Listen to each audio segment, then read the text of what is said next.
Здравствуйте! В эфире информационный выпуск Амшейк Шара. Я и мои коллеги расскажем вам о главных событиях в Абхазии и не только. Сегодня в выпуске. Аслан Бжаня провел встречу с первым заместителем секретаря Совета безопасности России Рашидом Нургалиевым. Памяти репатрианта, ветерана Отечественной войны, народа Абхазии, мецената и большого патриота Санера Гогуа. В Абиги открылась научная сессия, посвященная 70-летию со дня рождения ученых-языковедов Вячеслава Бганба и Эммы Килба.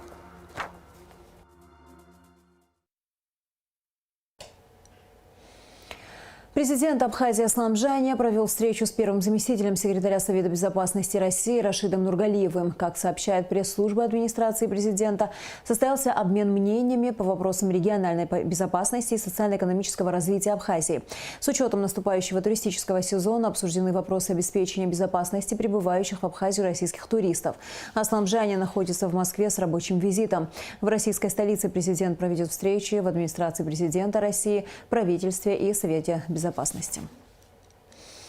Гудаутский районный суд избрал меру пресечения в виде заключения под стражу в отношении Ираклия Богателя. У Даура Богателя взяли подписку о невыезде и надлежащем поведении. Ираклий и Даур Богателя были задержаны по подозрению в повреждении ствола Кавказской липы на исторической поляне Лыхнашта, имевшем место 5 апреля. В настоящее время проводятся необходимые оперативно-следственные мероприятия. Очередное заседание суда по делу о тройном убийстве на набережной Махаджиров прошло в здании СГБ. Были заслушаны показания эксперта Геннадия Бобуа. На предыдущем заседании сторона защиты выступила с ходатайством, согласно которому при проведении следственного действия в отношении подсудимого Бганба было допущено нарушение, в связи с чем и были приглашены эксперты Геннадий Бобуа, Маврик Чагава и Аслан Берзеня. Геннадий Бобуа в период вынесения заключения экспертов в отношении свидетельствуемого Бганба возглавлял экспертное учреждение. По его словам, следственными органами было подставлено 7 вопросов, на которые экспертная группа постаралась ответить. Вот некоторые из них. Какие телесные повреждения имеются на теле Бганба? Какова их давность? Имелись ли они 22 ноября 2019 года? Если да, то имеются ли огнестрельные ранения и их количество? По результатам осмотра Бганба на правом бедре было обнаружено одно травматическое ранение, характерное для огнестрельного, отметил медэксперт. Давностью ранения обозначаются сроки не менее 6 месяцев и не более 1,5 лет. Чтобы удостовериться коллегиально, было решено сделать компьютерную томографию. Репортаж заседания суда по делу о тройном убийстве на набережной Махаджиров смотрите в информационном выпуске 19 апреля. На 52-м году жизни после продолжительной болезни скончался репатриант, депутат парламента 4-го созыва, ветеран Отечественной войны, народа Абхазии, кавалер ордена Ахзапша 3-й степени Санер Нежмиевич Гогуа. Около 2 месяцев назад его перевели из Стамбула в один из реабилитационных центров Москвы. Это большая утрата как для родных и близких Санера Гогуа, так и для народа Абхазии.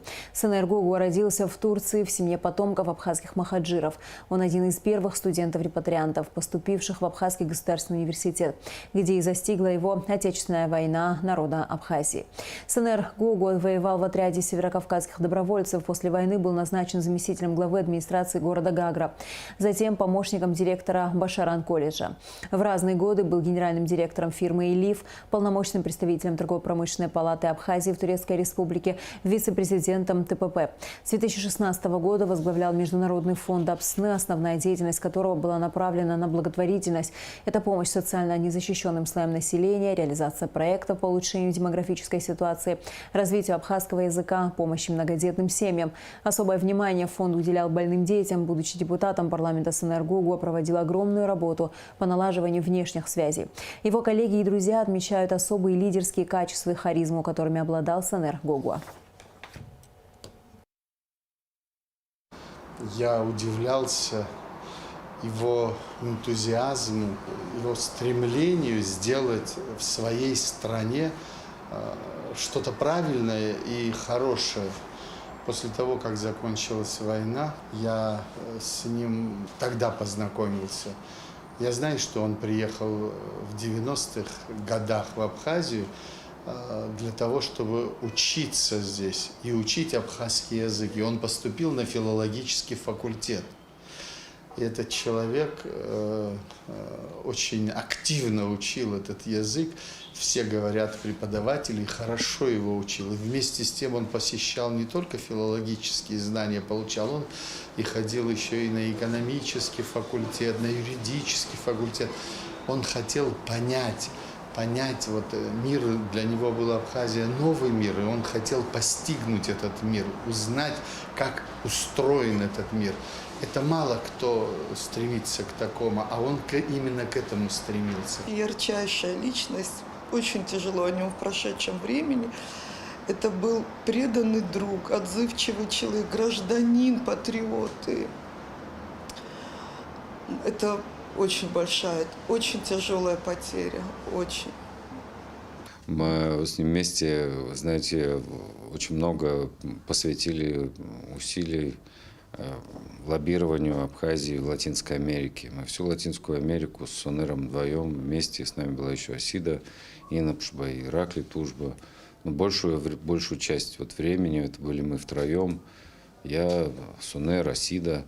Мы проехали всю Латинскую Америку вместе. Мы всю работу вели вместе. Затем мы вместе с Сонером работали в торгово-промышленной палате в должностях вице-президентов. Затем мы с ним пришли к мысли, это была его идея, конечно, которую я поддержал с удовольствием, это создание благотворительного фонда, общественной организации, Международный фонд АПСНы. И он оказывал поддержку всем практически нуждающимся. Мы за эти годы сделали очень много хороших, добрых дел. И все это благодаря Сонеру. Его усилиям, его идеям, его финансированию. Самое то, что мне жалко, он достаточно для одной человеческой жизни, он достаточно сделал хорошего другим. А для себя он мало чего успел. Вот это мне и обидно больше всего. В нашей сегодняшней программе смотрите передачу Ирины Агрба «35. Парламентский час с Сонером Гугуа». Эта программа была записана в бытность Сонера Гугуа депутатом Народного собрания.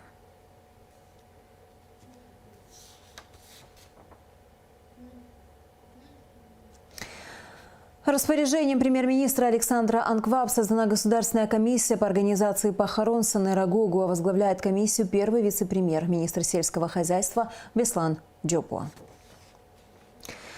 К другим новостям. Братья Абазины привезли пятнашки национальные гостинцы из Абазашты.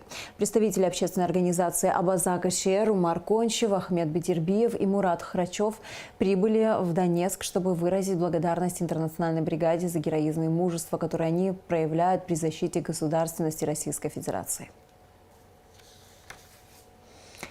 В Абиге открылась 67-я итоговая научная сессия, посвященная 70-летию со дня рождения ученых-языковедов, героя Абхазии Вячеслава Бганба и кандидата филологических наук Эммы Килба. О первом дне работы научного форума расскажет Эсма Гуланзе. В этом году исполняется 70 лет со дня рождения языковедов Вячеслава Бганба и Эммы Килба. Они родились в один год, создали семейный союз, ушли из жизни с разницей в 12 лет, оставив значимый след в абхазской науке.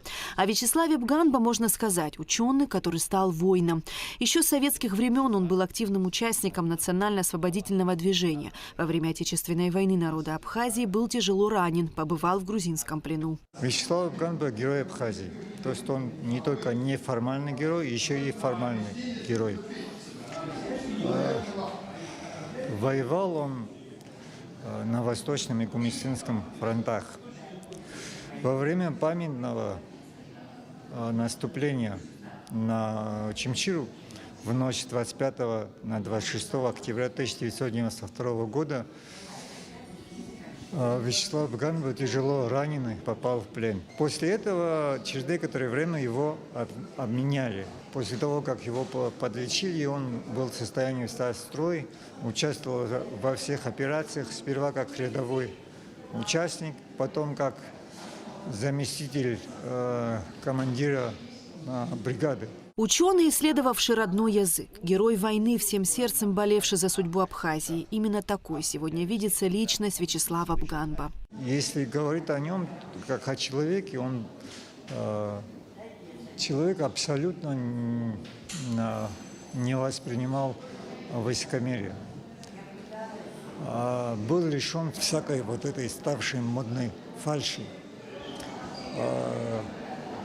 Но при этом удивительным образом он все эти качества, свою бескомпромиссность сочетал с тактичностью.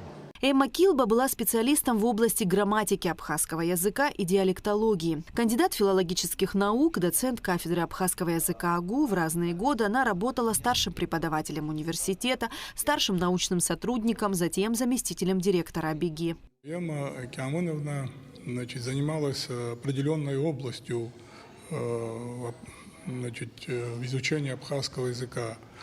Ее кандидатская диссертация была посвящена речи батумских абхазов. Более того, Эмма Киамоновна создала, собственно говоря, по ее инициативе была создана лаборатория диалектологическая, которая по сей день работает и вполне, можно сказать, успешно.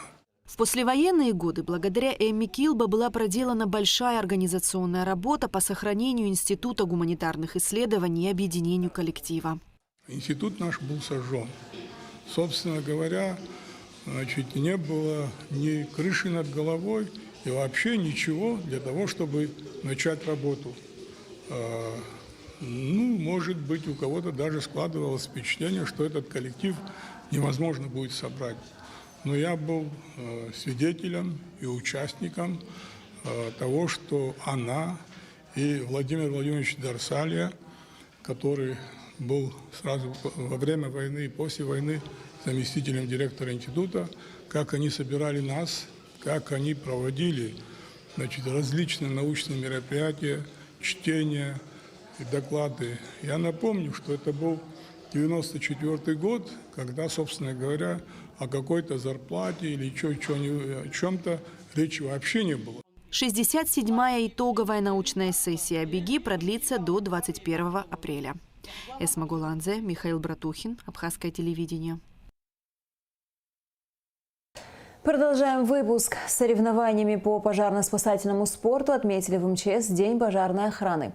В них приняли участие 7 команд, все районные пожарно-спасательные службы. Участники соревновались в 4 видах пожарно-спасательного спорта: подъеме по выдвижной лестнице, подъеме по штурмовой лестнице, беге по 100-метровой полосе с препятствиями и боевом развертывании. Все подробности в материале пресс-службы МЧС. Чемпионат прошел на базе пожарно-спасательной части Гулырбского района и был приурочен ко Дню пожарной охраны. В нем приняли участие представители всех районных подразделений МЧС страны. Соревнования проходили по таким дисциплинам, как скоростной подъем по штурмовой, а также выдвижной трехколенчатой пожарной лестнице, боевому развертыванию пожарного подразделения, а также преодолению 100-метровой дистанции с препятствиями. Борьба за призовые места была весьма упорной. Участникам команд пришлось проявить максимум умения и подготовки при прохождении дистанции. Давай!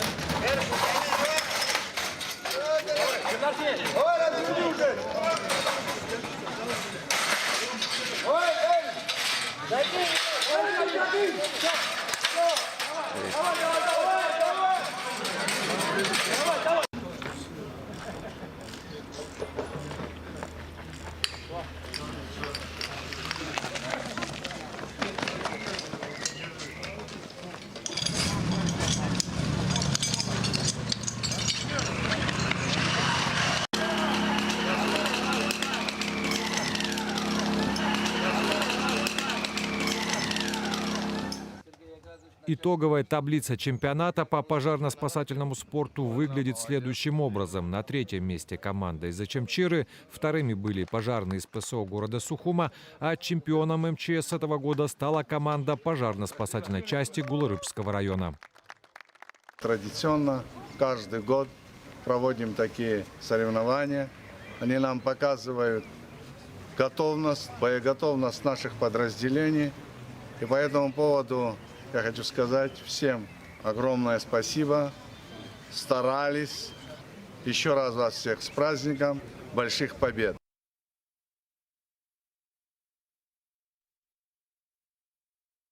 В среду, 19 апреля, состоится заседание сессии парламента. В повестку дня включен 21 вопрос. Депутатам предстоит избрать уполномоченного по правам человека в Республике Абхазия. На эту должность представлены две кандидатуры – Диана Кирселян и Анна Скишмария. Две кандидатуры представлены и на должность председателя контрольной палаты. Это Кама Гогия и Каха Пертая. Планируется внесение изменений в некоторые законодательные акты Абхазии в части регулирования НДС, а также в сфере инвестиционной деятельности и налогообложения. И в завершении выпуска о погоде.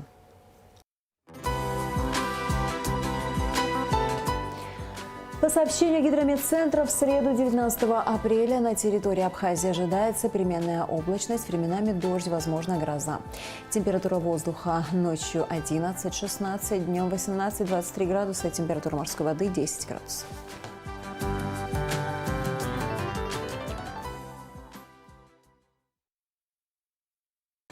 На этом наш выпуск завершен. До скорых встреч в эфире.